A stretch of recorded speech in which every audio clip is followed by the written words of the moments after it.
Hey guys, welcome back to Results Junkies podcast. Now that Paul and I are through joking around behind the scenes, it's time to talk about the world of tech. We're gonna go through a term sheet that Paul turned up on Twitter, and just how it illustrates some of the messier sides of how companies exit in the VC world. There's some interesting stats out about San Francisco, and maybe contrary to popular belief on where the best pot of tech workers are. And then if we get time, we've got a little bit of a counter-programming to the philosophy that Paul and I have talked about in terms of AI and how the big guys are eating everybody else's lunch. So if we don't get to that final topic, we'll definitely save it for next week. But after a week away at Disney World, Paul, the audience really wants to know if you had to sell any of the children to pay for the flight home. No, I didn't have to. I did not have to do that. It was a good trip. I don't know about you, but I feel like every time I go to Disney, about 2 or 3 days later, you get some sort of Disney funk. So I sound horrible. I feel fine. But I will say, I think it was one of our favorite trips ever. All 4 of the kids are now, they're in that sweet spot where even our youngest is old enough to enjoy it. And our oldest is still young enough to feel some magic. And so it was good. It was a lot of fun. Also, you and I texted quite a bit on that trip. So we were doing some deals, and what we learned along the way is that you are apparently my unofficial CPA and lawyer.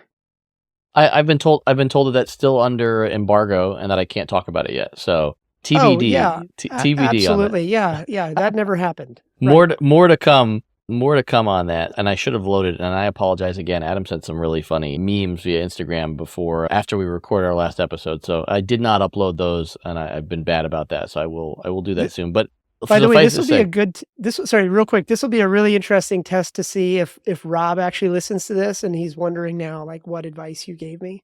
It's like, yeah. So let's see, Attorney Rob, if you're listening, it was very bad advice, just so you know.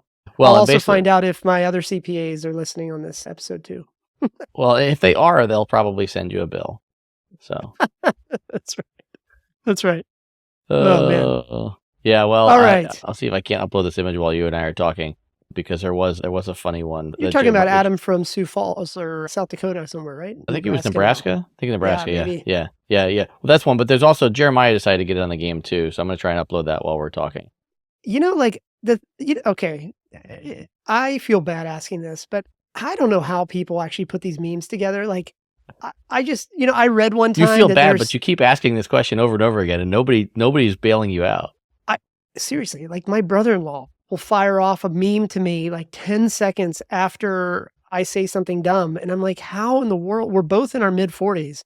And I'm like, how in the world do you make that so fast? I just want to understand if it's 10 seconds after you say something dumb, how he possibly keeps up. It's fair. Yeah, I think my wife wonders the same thing. She has lots of her own wonders. Yeah, like I feel like Adam will message me sometimes with these memes, and I'm like, I'm just so impressed. Like, how in the world does he put these together? It's crazy. Well, I think I read one time that the NFL actually has somebody full time at every game sitting up in the booth just making memes in real time of replays, which is amazing to me. Are you saying we need that for the show? Maybe. It might be an interesting deep dive at some point. You're familiar with like Giphy and stuff like that? Yeah. I mean, as I understand it, they power like, I think even on your iPhone here, when you click that little button in text and you pick an image, I'm pretty sure that comes from Giphy. And I know it does with Slack integrations and Zoom integrations, all that stuff. So, but I see so many brand related GIFs there. I wonder what the business model is behind that. I mean, it's probably, there's some value, like, like the Office memes, like everybody knows the Office. And I wonder there's got to be some value behind it to actually employ somebody to create those memes, upload it to Giphy. So if anybody knows how that works, email me. I'm curious. Yeah, no, I agree. So I couldn't pull Adam's stuff in, but if you're not watching on video, you would see a very disgruntled Ben Affleck with a cigarette and the caption, "When your kid wants a $20 balloon at Disney World." So how many $20 balloons did you buy? No $20 balloons, but I will say we definitely got hit up. The placement of the gift shops, man, gets me every time. So there's some Toy Story stuff. There was some binoculars from Up. I'm embarrassed to even say how much stuff we ended up buying, but I will tell you that we left with 3 suitcases. We arrived with 3 suitcases and a carry-on to get there, and we needed more baggage to come back. That's all I'm going to say on the record. Wait, so help me understand this one more time, and then we got to talk like actual other stuff. So there were 4, 5, 6 of you? 6 of us, yep. 3 checked bags? 3 checked bags, plus a carry-on, which ended up getting checked. All right. Okay. So if you could do, but only 3 check bags and only 1 carry-on. All right. Okay. I'll give Dana props on that. I'm getting a little worried though, because I mean, like we could take our family of 4 with no check bags, and I would say we have very rarely ever checked a bag to Disney. Yeah. Before anybody judges me, it wasn't really. No, we already did. It was. The thing about it is that a lot of that space was used up with, like, our youngest is still in diapers. The younger 2 still need like swimmies, which take up a lot of volume, the swim floats and stuff like that. So like there's just a lot of like bulky stuff that No, just I'm needed actually to go down. I'm actually really proud of you to hear all this, because like the Paul I know would just Instacart all that stuff to the hotel. So the fact There that was you an actually Instacart. There was definitely an Instacart. We ended up getting a room, one of those suites with a kitchen and stuff. And oh god. Yep. Yeah, there was definitely like a $300 Instacart that showed up. And, oh my gosh. All right. Okay, I've had or enough. we had the car service stop to pick us up. All right.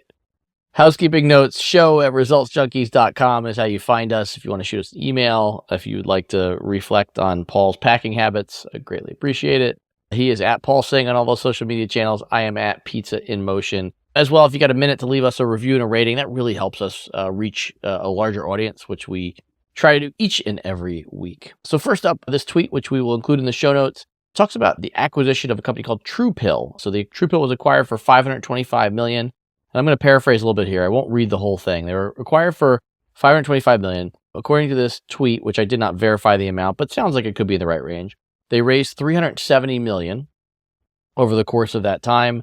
At one point, the company was valued at $1.6 billion. The metrics that they noted were that the company at the time of the acquisition had $64 million in annual revenue, had a $15 million loss, and that this company that ultimately had raised $370 million, the deal terms were $25 million in cash, $200 million in potential future revenue based on earnouts, and $300 million in stock, assumedly in Nuco. So that's the high level deal terms there. And Paul, I think I'll leave it to you to maybe tee up why this is way too common of an outcome. Well, yeah, and when I texted you about it, I sort of tagged it as what I call the dark side of venture capital. And what I mean by that is that, and by the way, just disclaimer, everybody will see it in the show notes, but we're basing this off of what Axios is reporting, and they seem like a reputable news source and all that stuff, right? In the past, anybody that's listened to the show has heard me call it the venture treadmill. This idea that once you take somebody else's money, you're stepping onto this treadmill. There's only 2 ways off. You fall off the back, meaning you fail, or what we're implying is you keep running as fast as that treadmill is going, and it keeps getting faster and faster, and you eventually leap off the front into some sort of exit or IPO or something like that. What doesn't get discussed very often is that there is a non-zero chance that jumping off the front of it can mean what happened here at TruePill, which is the company actually did seem to be growing. Burn might have been higher than it should have been. The macroeconomic environment right now is what it is. And ultimately, even at whatever it's reported at $525 million, the employees got nothing, aside from maybe employment contracts and maybe signing bonuses. But that equity they all worked so hard for over the last 4 or 5 years didn't turn into anything. And that's the part that I think is not discussed very often, is that even when the exits get big, doesn't mean you're kind of out of, like out of the woods. And so that's what I mean by the dark side of venture capital. It's not that somebody did anything shady. It's just that as the dollars get bigger and bigger, the return expectations get bigger and bigger. And in this case, the employees and those stock options were sitting so low on the capital stack that even with $525 million worth of a deal, not enough trickled down all the way to them. And that's unfortunate. So, I'm not trying to skew anybody away from venture capital, but you really got to, if you're going to step into this world, you really need to understand the 99 ways you could get screwed. So Yeah. Yeah, I agree. And I think there are a couple interesting pieces here. So first off, I think the title of the Axios article is interesting. Scoop, telehealth company TruePill gets swallowed for $525 million. That's a pretty misleading title. They do go on to clarify that only $25 million of the purchase is in cash. So I'm glad they did clarify that. Interestingly enough, the company that's acquiring them, Let's Get Checked, has also struggled to build revenue and has raised over $200 million in funding. So what's interesting here to me, a couple things. First off, it notes, and again, we haven't verified this, but Axios is a pretty reliable source on stuff like this. It sounds like they say in here that TruePill is the healthier of the two companies. TruePill lost $15 million on $64 million in revenue, where LCG lost $32 million on $39 million in revenue. And so this seems to be a play where they think by putting the two companies together, they eliminate a competitor. Maybe there's some ability to, charge a premium product or combine the customers for scale. But LCG is also raising another $150 million here to help fund this deal. Two things there. One, it's a convertible note, which I think is interesting. It's not priced. So my guess would be maybe not predatory terms, but the convertible probably has very favorable terms for the investor because the investors are taking on quite a bit of risk here. But also, too, they are giving this company some ability to have a runway. So $25 million of that is going to go out in cash to TruePill's TruePill's investors, and then there should be $125 million plus or minus to try to help scale this thing to some level of break even. Because collectively the two companies lost, let me do the math here, they lost, call it almost $50 million on $100 million in revenue, which is a pretty ugly picture. I always hate to be an armchair quarterback, because we're watching from the outside. But, look, it's a distressed deal. And both sides are... The bright side here, I suppose, if there is one, is that, that maybe this combined entity will get to go forward. And in full disclosure, by the way, I through business and some investments I've made, know some of the people involved in this deal. So I kind of feel like I feel like I'm a little closer to this, even though I don't, gain or lose anything with this particular transaction. But this is not the big outcome I think everybody was hoping for. No? I can't say much about some other stuff you already know about, but the point is, though, is that there's a difference between, all cash versus some equity, in the new company versus, in this case, 25 mil of a deal reported at 525 mil being cash, right? So if only 20, it's just a very different environment, and that just signals that just feels like a distressed thing. So anyway, my key point for just sharing this particular article, though, is just to reiterate that there are scenarios that like this that happen more often than people realize sometimes. Yes, failure is the most likely outcome for a venture-backed company. Yes, you can make a ton of cash if you successfully get to the other side. Sure. But this outcome that we're talking about is really, it's more often than people realize. And that's what people should just realize, that it can happen. So, yeah, I think the last thing I would say too is I'm a little bit surprised given the economics of the deal. I mean, clearly, TruePill lost less money than the acquirer, LCG. I still am surprised, though, with both companies as distressed as they are, that there was any real cash that changed hands here. I would imagine that any cash raised in today's environment, which is a challenging environment to raise funds in, that any cash raised would go to the ability to try and grow the company to a point of profitability. Because at $100 million in burn a year, $25 million is what, like 3 months of burn? So I mean, that's substantial. Yeah. That's Anyway, all right, let's talk a little bit about this brief TechCrunch story, which has some other information behind it. We'll link to it in the show notes. But you and I have obviously talked about Silicon Valley a bunch on the show. You built the entire tech tour around the philosophy that there are plenty of great companies everywhere else. And yet the numbers are in this TechCrunch article are fairly interesting. And in fact, this is on the tails of, Elon taking Twitter out of San Francisco and moving them elsewhere. But this article notes that the San Francisco Bay Area remains by far the largest share of all tech employees in the U.S., with 49% of all big tech engineers and 27% of startup engineers living in the region. The area is home to 12% of all of the biggest VC-backed founders and 52% of startup employees. And you said something when we were in pre-show about, employees not wanting to be away from their families and be on the road and stuff like that. And I think there's some validity here in terms of how many people are still in the valley, maybe because they planted those roots and have a family. Yeah. Well, as a quick, disclaimer, I lived in Silicon Valley for, I think 4 or 5 years, something like that. I didn't know that.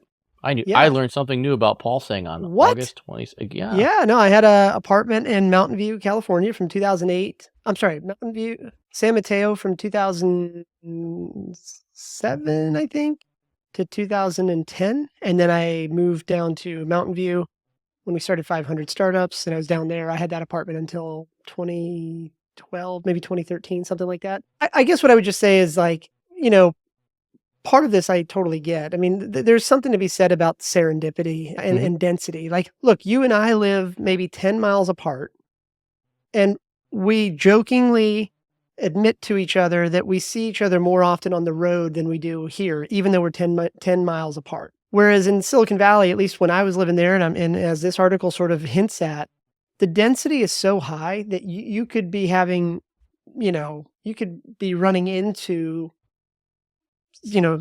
a lot of different startup founders, a lot of different investors, just walking down, Sand Hill Road, or just walking down, the street in Palo Alto, or the Mission District, or whatever. So, and there's something to be said about that. And that being said, when you sent me this article, part of me was like, yeah, I get it. It kind of makes sense. Like, it became fashionable over the last couple of years on social media for people to say, oh, I'm moving away. I'm moving to Miami, or I'm moving to Austin, or whatever. But, then you sort of like dig back into those and you realize like most of those people stopped saying that, and they seem to be posting more from San Francisco. So you're like, oh, okay, so you quietly moved back. You just don't want to admit it. Okay. So anyway, part of me was like, yeah, I get it. The density makes sense and all that. The other side of it is I also feel like I'm missing out a little bit too, but I'm at a different point in my life. I can't jump in a plane now and go over there. Not that I want to. I want to be near my kids. I'm just saying, like, it's not feasible for me. And it's not feasible for a large amount of the population. But there's something to be said. I mean, the vast majority of venture dollars still come from Silicon Valley. And it's got the highest density of, hackers and hustlers and designers anywhere. I would imagine, I don't know what the data says, but I would imagine the only place that would even be close to it is probably New York City. Boston, but even then, maybe? It's probably not the case anymore. I don't know. So anyway, I just thought it was an interesting kind of article. And if you're going to go down this venture path and you're early in your career, I do think it's worthwhile to spend some time there. Maybe that'll get me in trouble from somebody here. I think there's some value there. I mean, I don't know if you remember this, but on the tech tour, every economic developer I shouldn't say every, a large percentage, maybe majority percentage of economic developers that you and I met along the way would be like, well, we're trying to build the next Silicon Valley. We're the Silicon Valley of X, And the sort of cynical question I'd ask back is like, what is it do you think Silicon Valley has? And they'd always kind of give me weird answers. I'd say like, look, I think the big thing that Silicon Valley has that nobody else does is this incredible sense of urgency. And it's just sort of ingrained into the culture there. Like, if I meet you for coffee last week and you said you were going to do something, and then I run into you this week and you didn't do that thing, that can hurt your prospects. So anyway, I'm rambling here a little bit, but it's kind of cool to see the data back it up. And I think for people that are early on in their career, less family obligations, stuff like that, I think it's probably worth spending a few months, if not a year, out there just to understand what it's about, build the connections. Yeah. And then you can move away. So I think I've said this on previous shows too. I still think there's no substitute for face-to-face communication, especially when you're building a relationship. Boy, you could take us down a left-hand turn here, but I just literally wrote a post for that on my travel blog about how, like a lot of people talked about how business travel was never going to come back after COVID. And man, business travel isn't the same before COVID. It doesn't look the same. It doesn't necessarily act the same, but you're never going to be able to, maybe never is the wrong word to use. I think there's always going to be a significant number of use cases where being there in person and being able to have the conversation in person is going to be more valuable than doing it over the phone or over Zoom. Whether that justifies the travel or not, we don't know what the price of an airline ticket is going to be in 10 or 20 years. But the value of being there in person and being a part of that ecosystem is huge. It's why we went everywhere on the tech tour. It's why I was willing to follow your sorry ass around the country. It's funny. I was talking to a friend of mine the other day, and I happened to make a comment that I'll probably be traveling a little bit more for business over the next year or two. And he said something like, "Oh, come on, man, like Zoom and all this stuff, you don't need all that. Like, why are you even thinking about that?" And I was like, "Well," and I knew that on Instagram, he had recently posted a picture of him eating at a Michelin-starred restaurant. Yeah. And I said, "Hey, that restaurant you were at, did you like it?" And he said, "Yeah." And I said, "Okay, well, what if I told you that you can get just as good of a meal shipped to your door with Uber Eats or something like that?" He's like, "No, it's not the same." I was like, "Well, why isn't the same?" Your argument to me is that Zoom and all these things kind of make relationships all the same. And so, we kind of like we were having a beer and kind of talking about this. And I think he finally kind of came to this conclusion that it's just, it's different. And it's not like it's fashionable to say everything's black and white, no travel, a lot of travel, all Zoom, no Zoom. But the nuance is that there is, even if it's immeasurable, there is something different about the person you're going to meet that understands that you actually got up off your couch, you packed, you drove the car to the airport, you flew somewhere, and Yep. you can never measure it, but it's there. And so I think that, yeah, in this case, like I actually read that article you posted. I think it was today or yesterday or something like that, and you made some really interesting points there. I think if you want to talk about, you totally should. But here's another little fact you may not remember or know about me. Years ago, like 15, yeah, probably almost 20 years ago now, I worked at a startup in Silicon Valley called PBWiki. And we were in this cool office in San Mateo, and I had a little cubicle there. I mean, I think there must have only been like 10 of us. And I Yeah. think we got this office that had cubicles built into it already. Anyway, the guy sitting next to me was a guy named Ramit Sethi. And we just joked, I think, that we were the only two Indian people in this startup or whatever. Well, he ended up writing a book called "I Will Teach You to Be Rich." Yeah. And if you can get past like Yeah. that crappy name of a book, it's a New York Times bestseller, whatever. But actually, if you go to that book and you flip through it, I think I'm mentioned in there at least once or twice or something like that. Because way back in the day, before I was married, before I had kids, all that stuff, Ramit had included me in the book because I had this little standalone little fund. I mean, back then, like, it wasn't a fund. It was just, I had an ING bank account and I just had a separate little account where I'd put $500 a month. Yeah. And I just called it my Interesting People Fund. And the idea being that if I ever met somebody interesting on Hacker News or Twitter or whatever, I was Hacker News back then, I would just jump on an airplane. And I thought that for $300, I could just jump to Milwaukee or wherever it was. And, I don't know. Anyway, that's neither here nor there, but it is interesting to see, back to the article here, it's interesting to see the data kind of back it.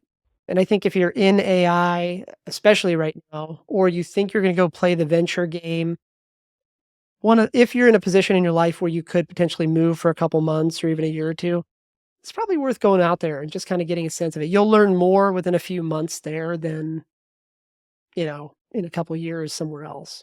So. Yeah. Yeah, I would agree. I also think too, if you're a startup that's looking for folks and you're not located in Silicon Valley, I mean, I think we've, just confirmed a place you should be looking. If there's that concentration of people there, that there are not only layoffs, but just people who are, aren't happy where they are. And so with that big of a concentration of people, yeah, I would absolutely make sure that my job listings included the zip codes in Northern California. Yep. Well, I actually am curious, like, because I know you've been married a lot longer than me. You just call me old again. Well, yeah, but that's separate. Would you ever have moved there, you think, to Silicon Valley? Or would you have moved anywhere else? I'm kind of curious because you've always been here, I think. Well, I moved down here thinking that I was just coming down for a task force hotel project back in the 90s. And I always thought I would get back to New York, where I'm from. So, So I do think family drives a piece of it. But to your point, like if I wasn't married and I didn't have kids, I didn't have ties to the area. I mean, the whole reason I came to DC, Northern Virginia, was because this property was higher on the list of the property I moved for was higher on the list of the company I was working for.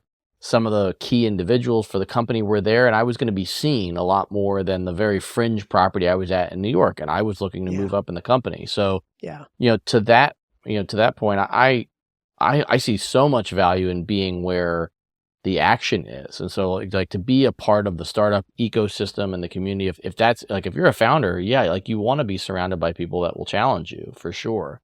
I mean, look, Northern California is a very expensive place to live. So it's not like we are talking a little bit in a vacuum here when we say like, that's a great place to run into folks. In a vacuum, it's a great place to run into people who are like-minded individuals, smart tech people, hunt for employees, all that stuff. But I mean, like, it's much more expensive than, most of the rest of the country. So there's that concern as well. But I think, to put a button on this, I think end of the day, it's, the strategic move is to focus a little bit more, I think, on folks that are in San Francisco, whether that's because you want to be around them to help incubate or accelerate your idea, get honest feedback, or if it's because you're in a situation where you need to find employees. The Valley still has a significant chunk of people. I wouldn't necessarily say more or less than maybe I was expecting, but I think the numbers help lend some credence to just, how much of quote unquote tech is still in Northern California. Yeah, agreed. A different story for a different time later on is we can tell people about how we met at CarMax. That must have been 25 years ago now, but that'll be a different story on a different episode, so stay tuned. I think yeah, gosh, I don't think it's quite 25, but man, it's close. Boy, you'd have been what, 10 11 years old when you were working there? No, well, it must have been 98 or 99. Yeah, it was, but that is 25 years ago, which is wild. Yeah, I was using well, that'll be a different episode, but I remember working there when it was early on, and we were getting paid $150 a car, and I was using it to help bootstrap my hosting company, which at the time was nothing more than a bunch of T1 lines into my dad's basement for old servers. All right, well, we'll table this Alibaba and Tencent talking about AI startups in Asia for next time, because I do think it's a good counterpoint to some positions you and I have had over the past handful of episodes. But short of that, good to have you back. Sorry that the mouse stole all your money, and it's time to start planning the next trip back to Disney. I love it, man. All right. Well, thanks for all your help planning Disney and everything else in between. All right, man. Talk to you. All right. Talk to you soon. See ya.